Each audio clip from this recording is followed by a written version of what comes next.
Hi friends, అందరు ఎలా ఉన్నారు? మేమైతే చాలా చాలా బాగున్నాం. సో ఈరోజు అయితే మేము తిరుపతి వెళ్ళాము. ఎందుకంటే మా పాప పుట్టినరోజు తీయడానికి కోసమని తిరుపతికి అయితే వెళ్ళాము.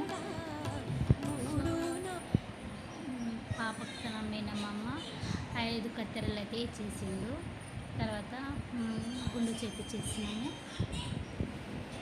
సో ఇప్పుడైతే మేము లోపలికి అయితే దర్శనానికి వెళ్ళబోతున్నాము.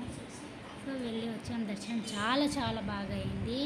సో మేము మా పాప చిన్న పాప కాబట్టి 1 ఇయర్ లోపు ఉంది కాబట్టి సుపథం ద్వారా నాకు దర్శనం అయ్యింది. మీకు కూడా 1 ఇయర్ లోపు పిల్లలు ఉంటే మీరు కూడా సుపథం ద్వారా దర్శనం చేసుకోవచ్చు. ఇంకా మీకు ఏమైనా డౌట్స్ ఉంటే నాకు కామెంట్ చేయండి, నాకు తెలిసినంతవరకు మీకు చెప్తాను. So thank you for watching my vlog. Bye friends, subscribe చేసుకోండి. Thank you friends.